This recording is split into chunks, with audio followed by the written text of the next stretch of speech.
Nuwun sewu Bapak Ibu. Pun nate ngertos dereng, pun nate pirsa dereng Mas Dalang Akbar niku pacaran. Pun nate kalih kinten. Kok ngerti ya. Padahal niku dienggo meneng-meneng lho Bu niku. Meneng-meneng mangklekmu. Bojo dalang iki kapan meneh? Ayo kono. Jane pacarku ya dalang lho. Lemok wis to, ayo. Wis kono. Kon ngapa iki kon ngapa? Aku wedi nek diomongne. Diomongke sapa? Diomongne yangku. Ndi? Oh, kowe pacare Soleh Akbar ya. Iya. Kandhane kok. Ya, semoga buat yang disunat Mas Akbar semoga menjadi keluarga yang sakinah ya. Sunat atau sakinah mawaddah. Maksudku ya kuwi. Semoga Mas Akbar yang dikitan semoga menjadi anak yang soleh, berbakti kepada kedua orang tua.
Iwang suksma mangadi luweh payungana marang panjenengan ingsun sumrambahe para kawula ing negara Wirata mugi tansah kinemulan karaharjan keselamatan donya prapteng delahan anakku sing banget ndak tresnani anakku bocah bagus, bocah sigit, bocah jentara. He, Seta Buminjaya.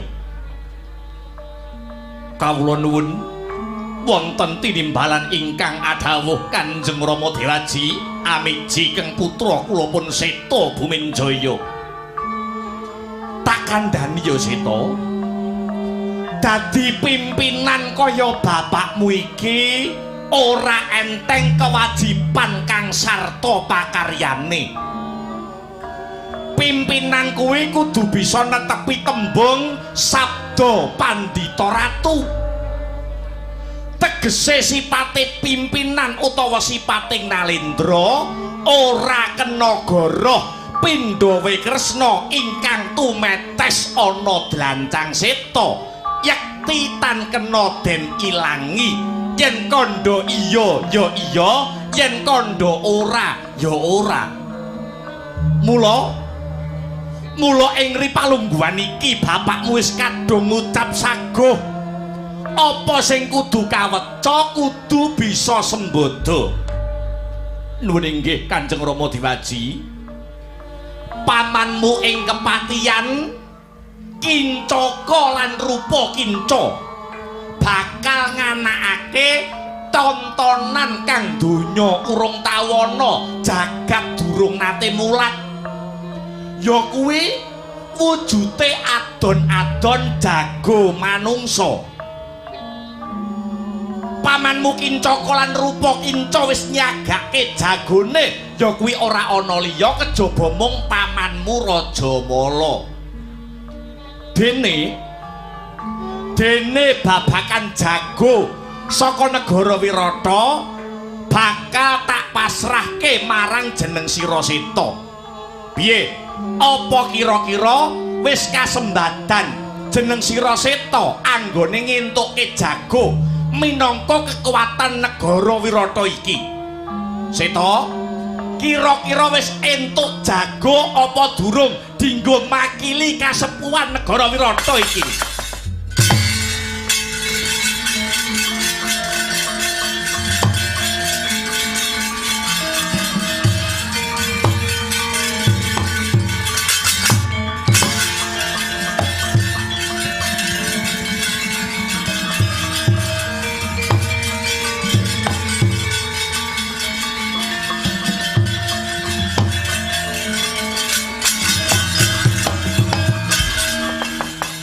Dadi atur-atur miturut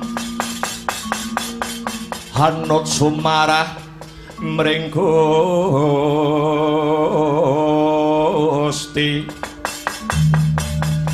dene sidi miwang utama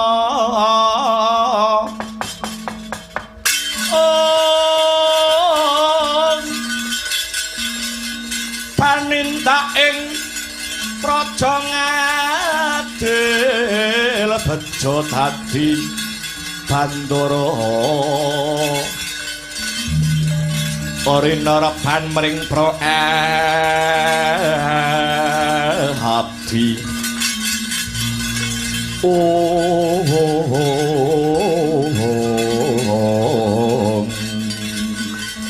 nun inggih babakan punika ingkang badhe kula andharaken dhateng Paduka Rama Dewaji Prabu Matswapati. Awit pangestu Paduka ripalenggahan sakmangke kang putra Paduka pun Seta Bumenjaya sampun angsal sawung utawi jago minangka kekuatan negara Wirata. Dadi kowe wis entuk jago. Nuwun inggih sampun Kanjeng Rama. Jago saka ngendi he Seta? Inggih saking negari Wirata mriki piyambak. Ingkang mapan wonten ing dusun Pejagalan. Atmajanipun Ki Jagal Walakas ingkang nama pun Jagal Abilawa. Lah banjur menapa dipun keparengaken marak seba wonten ngarsa Paduka Kanjeng Rama Dewaji. Ya, aku kepengin ngerti kaya ngapa jagone Ratu Wirata. Nanging nyuwun pangapunten nggih Kanjeng Rama. Nanging nyuwun pangapunten saderengipun gandeng Jagal Abilawa menika lare saking dusun utawi lare saking desa dadi kirang babakan tata krama tuwin yuda negara trapsilaning basa. Nanging lare menika ketingalipun saged pinercaya awit andarbeni jiwa ingkang jujur, ngapusi ya ora gelem, diapusi inggih mboten purun. Mangkono Seta. Nuwun inggih lakar kasinggihan Kanjeng Rama. Ya. Yen pancen kaya mengkono, aja ninggal hambeke satriya tanah Jawa. Mara gage timbalana si Jagal Abilawa kon marak ana ngarsane ingsun Seta Bumijaya.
mijil langenira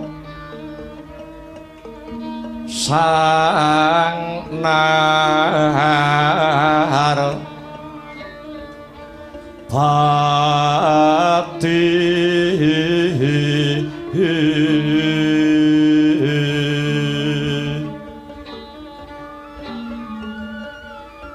lampah hira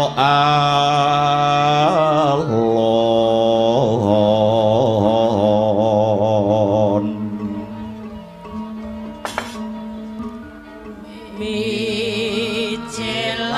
micelangan nira sang nahar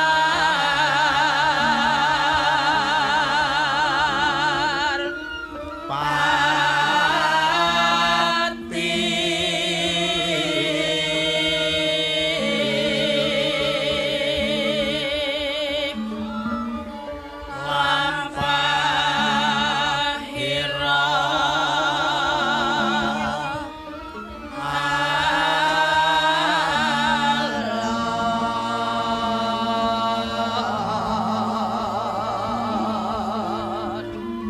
ginarabat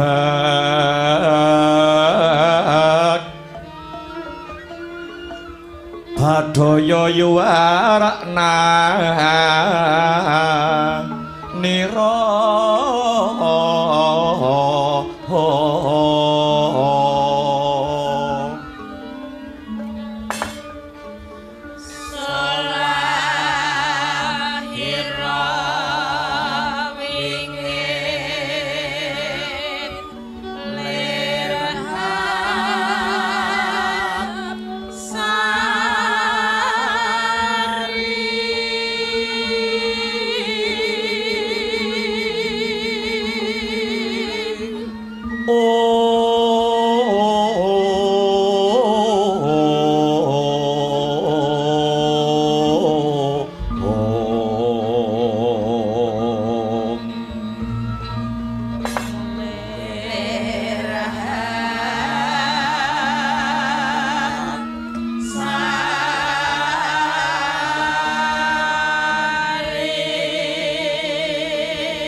Ladalah jagat dewa Bathara ya jagat pangestungkara seta seta Buminjaya wonten dawuh tinimbalan Kanjeng Rama Dewaji apa iki sing kok kandhake ana ngarep mau bocah saka pejagalan sing bakal dadi jagone wong Wirata Seta.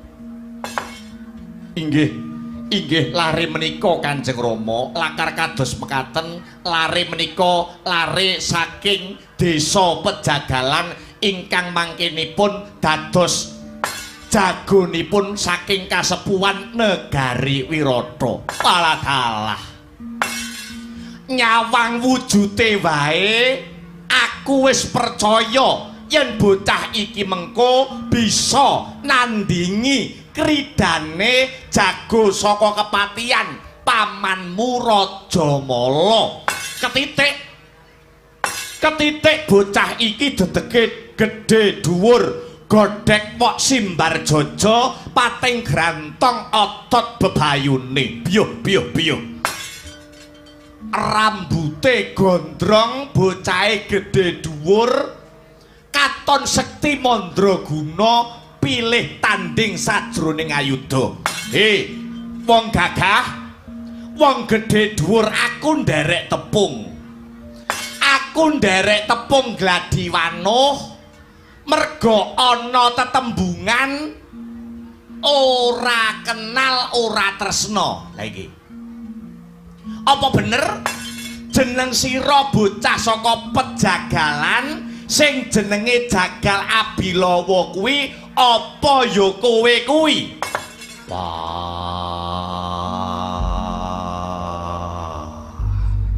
Weladalah ngereng wae kaya gempa bumi. Kowe takon karo aku, ya kowe sapa cah gagah? Pancen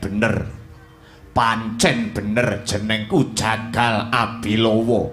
Jagal Abilawa ya pancene kaya mangkono. Bocah saka desa Pejagalan. Anake Ki Jagal Walakas. Weladalah. Aku kok lagi ngerti iki. Yen jebule duwe kawula sing gagahe kaya mengkene. pancene tak akoni aku wiwit biyen nganti saiki babar pisan ora tau metu saka omah. Lah terus yen kowe ora tau metu saka omah, gaweanmu saben dinane apa? Bantu karo bapakku jagal walakas. Bantu babakan apa? Bantu pakaryan apa? Bantu ya kuwi dadi wujude jagal, beleh kebu, beleh sapi, beleh wedhus, beleh kirik. Lo. Kirik barang nek kepepet yo ngono. Oh ya. Kowe wis ngerti apa durung? Apa to wigatine jagal Abilawa tak timbali marak ana ngarsane panjenengan ingsun Prabu Matswapati. Aku wis dikandhani karo sapa? Karo anakmu Seta. Bakale didadekake jagone wong Wirata ngadepi si Raja Mala. Apa jagal Bilawa saguh? Aku saguh. Dasarmu saguh apa? Wewatonmu saguh apa? Kok kowe saguh kang sarta wanuh-wani dadi jagone wong Wirata? Aku ngrumangsani lair ana bumi Wirata. Aku mangan ngombe wulu wetu saka Wirata. Ana pengayomane ratu Gustiku Prabu Matswapati ya kowe kuwi. Mula aku dadi nom-noman duweni kewajiban labuh marang negaraku. Yen to negaraku mbutuhake aku, aja to mung bandaku, nyawaku sak wutuhe bakal tak udhokake kanggo srana jejeking kekuatan negaraku Wirata. Welah dalah. Ketoke kowe bocah desa. Omongane kasar ning bareng dirasake tinemune jebule omonganmu bener, omonganmu mentes. Aku ora usah mbok alem. Aku ora mendem pangalembono. Aku matur witing klapa sak lugune. Aku duweni prasetya yen to urip ana salah sawijining negara, aja nganti duweni pitakon negara wis menehi apa karo kowe, nanging pitakone genti diwalik kowe wis labuh apa marang negaramu. Wah, elok Bilawa elok. Kowe ora salah Seta. Kowe ora kleru duweni jago sing kaya ngene. Kowe babar pisan ora kleru. Nuwun inggih ngestaken dawuh Kanjeng Rama. Tah. Yen to pancen kowe gelem lan siyaga dadi jagone wong Wirata. Kowe besok yen wis kelakon dadi jagone wong Wirata, kowe kok nganti menang utawa unggul ing jurit, kowe njaluk bebungah apa Jagal Bilawa? Kowe arep njaluk Raja Brana? Apa kowe arep njaluk derajat lan pangkat? Apa njaluk kelungguhan? Yang perlu kowe kepengin njaluk omah sing magrong-magrong, apa njaluk bojo sing ayu? Kowe bakal tak turuti, kowe bakal tak sembadani. Aku ora njaluk apa-apa. Bondo, mbah yen kowe menehi dhuwit karo aku, tegese kowe nyogok karo aku. Aku ora sudi mbok sogok, ngerti ora? Sing nyogok karo sing disogok kuwi padha-padha dosane, padha-padha lupute. Ngono? Iya. Mula kang mangkono walien rasamu Prabu Matswapati. Sak mengku karepen resik atiku nggonku bantu karo negaramu. Aku ora usah mbok wenehi bebungah apa-apa. Aku moh nampa apa-apa saka kowe.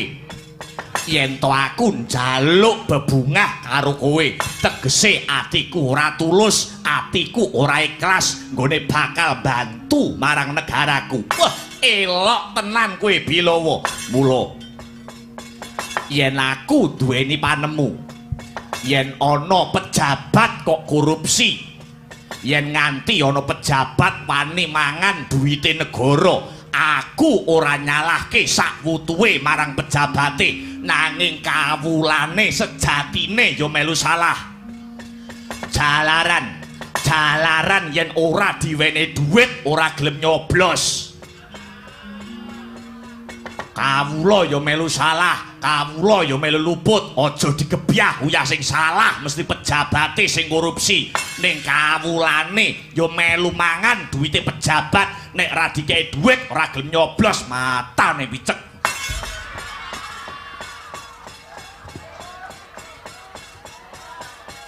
Mula aku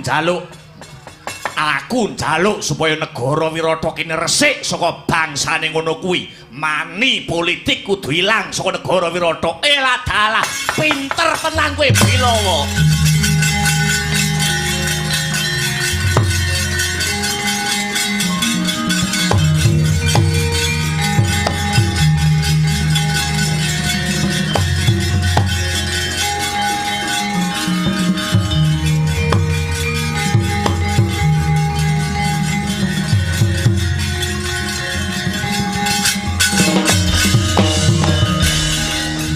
Marare manguswamya ngambreng Kadi karonaning kaswasih ring marga Hemalatung Risang kanta wastrat maca leng-leng lalu manguladi Surya mangrangsang waya surya mangrangsang waya Umyo samara wayanto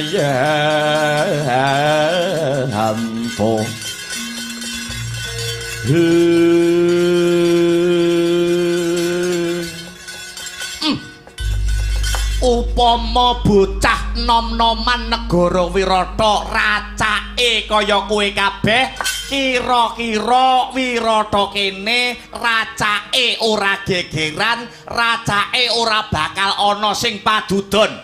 Tak baleni neh, ora usah ngalem karo aku. Ora usah ngalem karo Jagal Bilawa. Aku ora mendem karo Pangalembono. Ya, toh iya. Wis dina iki ketokno dadamu le. Ketokno sing dadi jiwa kasatriyanmu.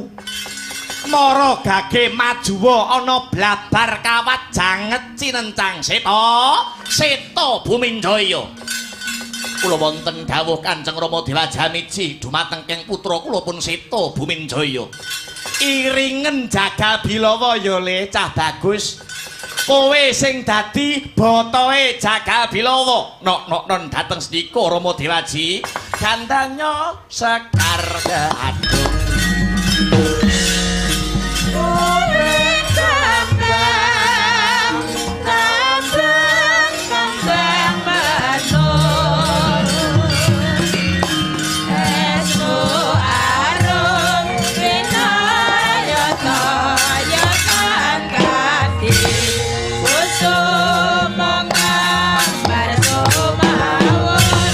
Semawur ing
Anandya ingkang winuwus ingkang mapan ana kepatihan risang Raden Rajamala. Raden Rajamala kalamun Cinandra solahe gaya mliwis nyampar banyu.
Hi, he,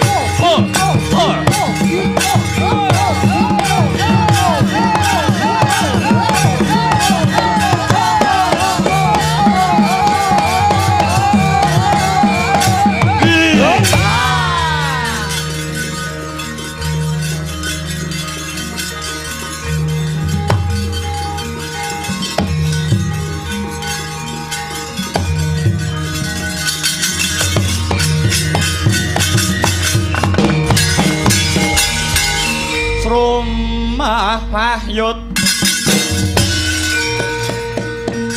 Jengyak sendra kura rupa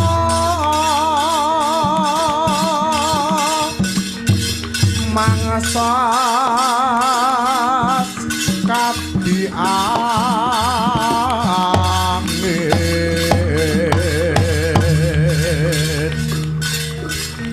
sampal keprapal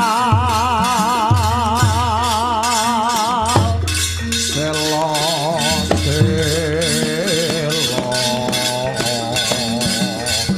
kapalan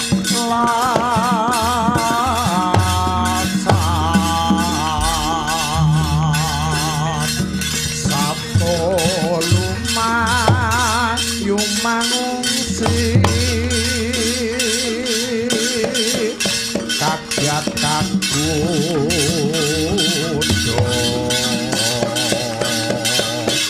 kang jogo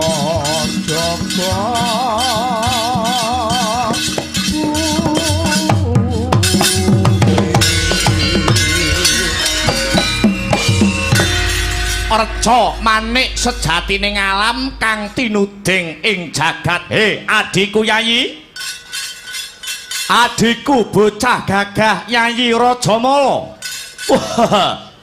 Ladalah. Ana dawuh apa Kakang? Kakang Kincakarupa. Dina sak mengko kowe sing tak deng-deng kaya kendang. Aku ora marem yen mung dadi patih ana negara Wirata. Aku kudu dadi wong nomor 1 mapan ana ing negara Wirata, tegese Kincakarupa kudu dadi ratu mapan ana ing kraton Wirata. Mbuh piye caraku, embuh piye reka dayaku. Anggonku bakal anglengserake kawibawane Kakang Matswapati kang sak mengko dadi ratu ana ing negara Wirata. Ya Kakang, ngestokke dawuhmu. Adon-adon jago manungsa iki mengko janjane mung kanggo cara, janjane mung kanggo pancatan. Anggonku bakal ngrebut kawibawane Kakang Matswapati, rebut kelungguhan ratu negara Wirata. Kowe kudu menang Rajamala. Ya aja kuwatir Kakang. Nadyanto Rajamala iki menungsa lumrah, nanging aku kena ing lara tan kena ing pati. Karepmu piye Rajamala? Sak mangsa aku iki mengko mati, Rajamala enggal cemplungna ana sendang watari. Tartamtu Rajamala iki mengko bakale urip maneh nadyanto matiku sedina ping 7 paribasane. Nanging kalamun tombok cemplungke ana sendang watari, bakal urip maneh, bakal tuwuh meneh apa sing dadi kasektene Rajamala. Ya bakal tak estokke apa sing dadi kandhane Rajamala. Kirapke wadyabala kepatian, kon ngawati lumadining adon-adon jago manungsa iki mengko. Surak gotong royong, aja nganti kecicir. Budal dina iki mapan ana blabar kawat janget cincang adon-adon jago manungsa.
Hey.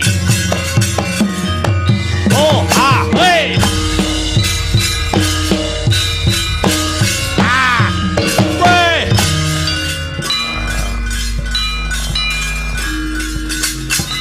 Ah. Hey, ah. Hey. Hey, ah. Wah, hey. Ah. Wah, hey. Ah, hey, ah. Ah, hey. Oh, ah, hey. Hey, ah, hey. Ah. Hey. Ah. Ah. Wait, hey, ah. Ah. Hey, oh, ah. Hey, ah, hey. Oh. Ah. Ah. Oh, ah, ah, hey. Oh. Oh. Hey. Ah. Ah. Ah. Ah. Wah. Ah. Ah. Ah. Wey. Ah. Ah. Hey. Hey. Ah. Ah. Hey. Oh. Ah. Hey. Wey. Ah. Hey. Ah. Ah. Hey. Ah. Hey. Ah. Ah. Wey. Wey.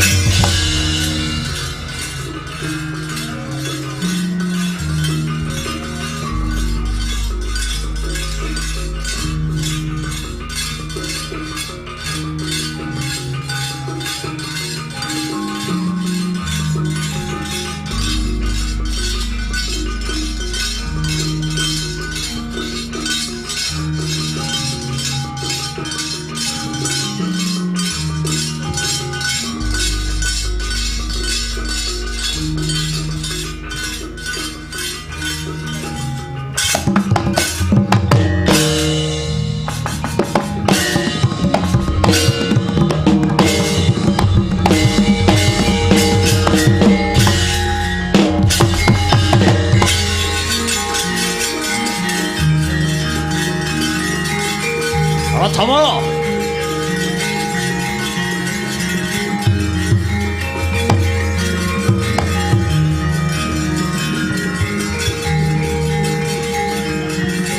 Hi, hey, ho, hi, ho, hi, ho, hi, hey, hey.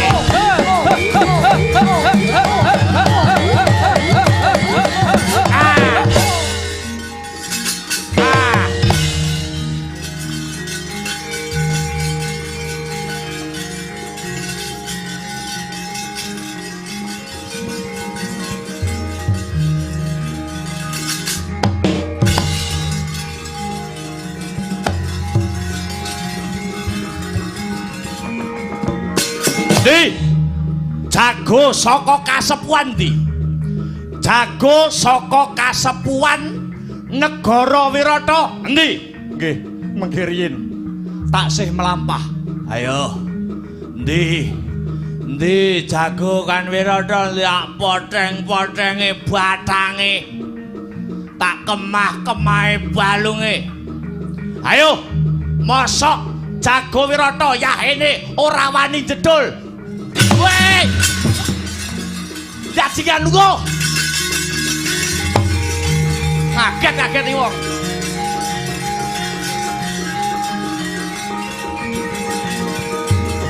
Sabar, Kang.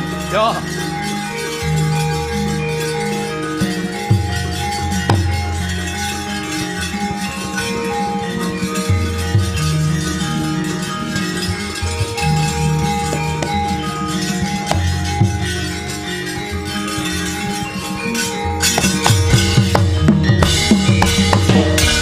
Sikra tandang resang payo sewi ore tungkul manembah ore tungkul manembah anglere boyo kuntap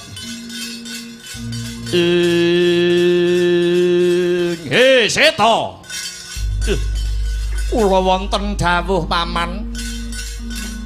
Jagone wong Wirata kuwi sing mburimu kuwi. Nggih. Lakar kados mekaten. Sapa jenenge? Jagal Abilawa. Jagal Bilawa lakar kasinggihan.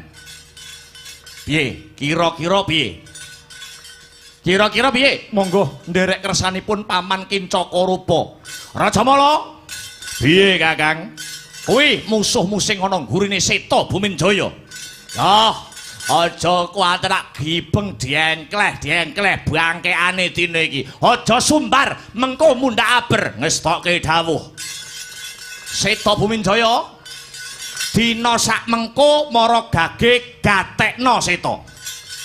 Tontonan adon-adon jago menungso iki kiblat papat 5 pancer wis padha nyekseni kaya ngapa to gayenge kaya ngapa to regenge banner wis dipasang kabeh. Nggih. Saksikanlah adon-adon jago manusia ngono. Banner pamflet wis kabeh. Mula iki mengko yen wis penonton rame wis katon regeng iki mengko nek ora ditotoi ora gayeng. Lajeng kersanipun totone dipolke pisan. Karuan lek entek-entekan. Kuwi nggih. Lajeng totoanipun menapa? Bur manuk menika tegesipun yen nganti jago saka negara Wirata sapa mau jenenge? Jagal Abilawa. Yen to nganti Jagal Bilawa ana palagan mati musuh jagoku, bapakmu Matswapati kudu lunga ngadeg tanpa nggawa bondo apa wae sak negara Wirata. Kosok baline yen to nganti Rajamala jagoku sing mati, ora mung bumi kepatian, guluku tak udoke. Piye Balawa iki totoane negara kira-kira Jagal Abilawa wani apa ora? Wani.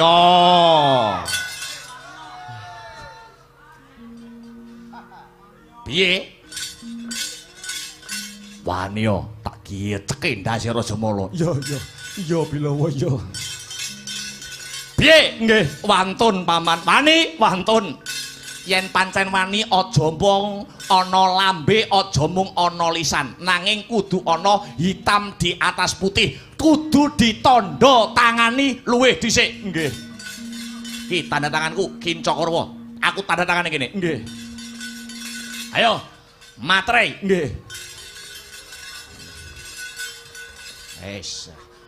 Karben ben tambah mantep aja mung tanda tangan, ning ben saya mantep kudu disetempeli. Nyoi.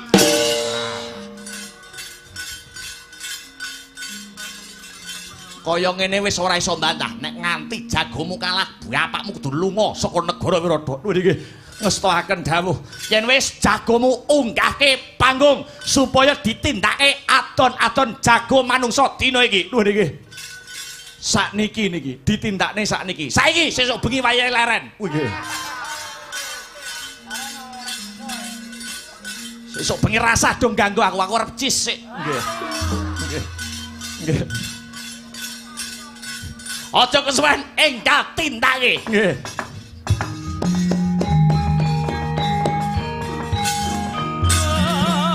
Prikomo Yan Bratasena.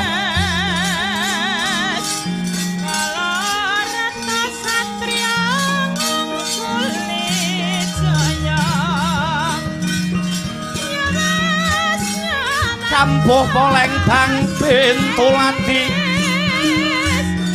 sarira ngangula dumong godhek wok simbar jaja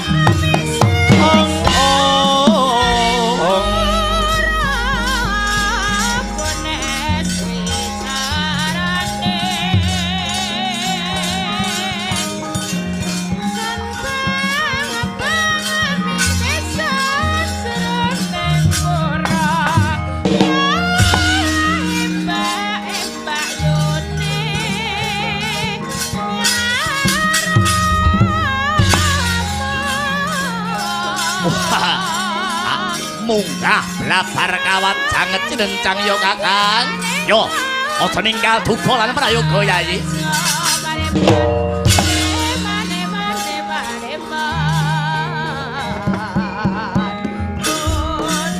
Lanang sing dadi juritmu tak dongakne Rajamala unggul ing peperangan blabar kawat janget cinencang. Mbah rene wonten dawuh, kira-kira jagoku ki menang apa kalah? Menang. Kula bagian nyumet dupa teng wingking. Ya. Kula sing dukuni Rajamala. Apa ana syarat-syarane? Apa ana carane, apa ana syarat-saranane supaya jagoku Rajamala iku menang ana blabar kawat janget cinencang? Wonten carane. Carane piye Mbah kira-kira? Jagone jenengan ampun ngantek madhep ngidul. Lho, penyebabe ora entuk madhep kidul, sak mangke Nagadina teng sisih kidul. Malah nembe jagongan kalih Nagasari barang. Oh ya. Ngono nggih. Iki nggo cetane menang apa kalah Rajamala? Nek kula niku nek ngeramal ngagem hitungan 6. Hitungan 6 ki maknane piye? Hitungan 6 dihitungi. 1 Rajamala menang. 2 Rajamala kalah. 3 Rajamala menang. 4 Rajamala kalah. 5 Rajamala menang. 6 Rajamala menang. Nek ngono iki ana tukon rokok sithik kanggo kowe, Mbah. Alah nggih napa tok repot-repot. Iki nggo ucapan panuwunku kanggo kowe, mboten usah repot-repot. Gelem nampa apa ora? Lalah nyapa to panggah tak tampa to. Ngandekno. Dongakno kan Kang Sedawan. Rajamala supaya menang. Nggih. Menang karepmu ra ya karepmu. Penting entuk duit. Jare komplek nek cah anyar sapa jane?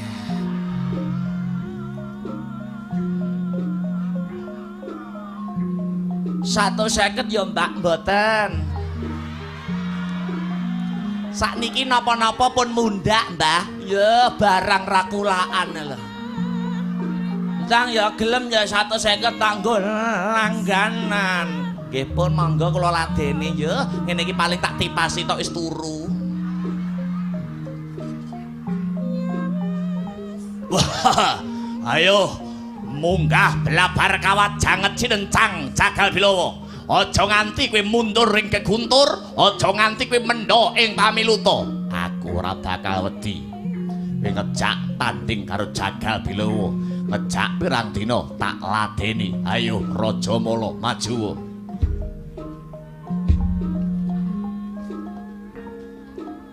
Tambah selawe tanduk ya nggih.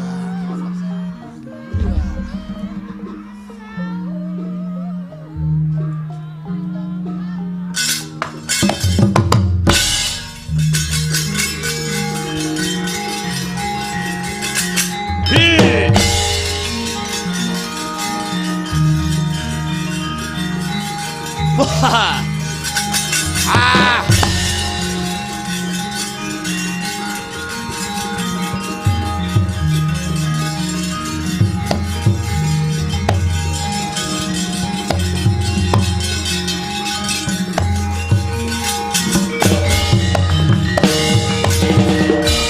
Redo mawur mangawur-wurahan pangarane ngajurit gong maguru gongso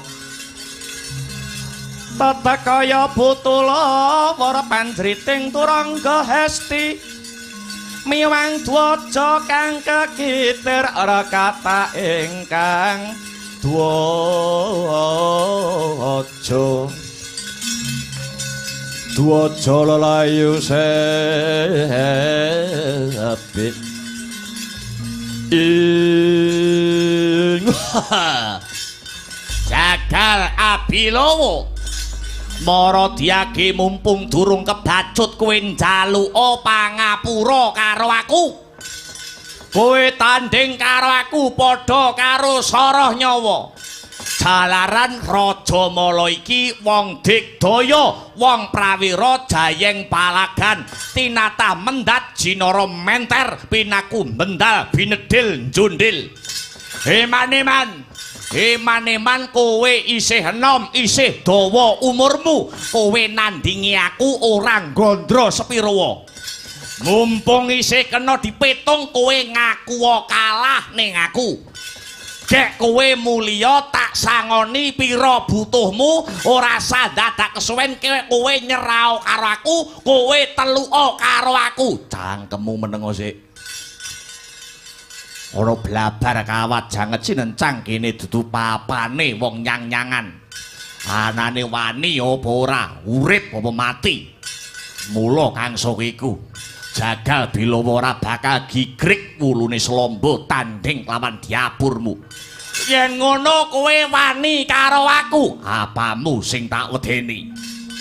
Cacing wae tak idak molet. Apa meneh jagal abilawa edan tenan kowe. Kopat kapita kaya buntute ula tapak angin kekejero kaya manuk beranjangan. Kowe musuh karo Raja Mala tak ibaratke musuh timun musuh duren. Timune kowe durene aku, timun keceblokan duren mecotot sing dadi nyawamu. Kowe musuh jagal bilawa tak ibaratake kaya watu musuh tomat. Weh ra gelem kalah. Watune sapa tomate sapa Gus? Watune aku tomate kowe. Tomat keceblokan watu mecotot utekmu. Wah. Ora gelem kalah to cah iki. Yah, ngemping lorong gincapati merangi tatang grajamu. Lakon giget siung pengapit bialiaran. Dianjur pecah dasmu kowe.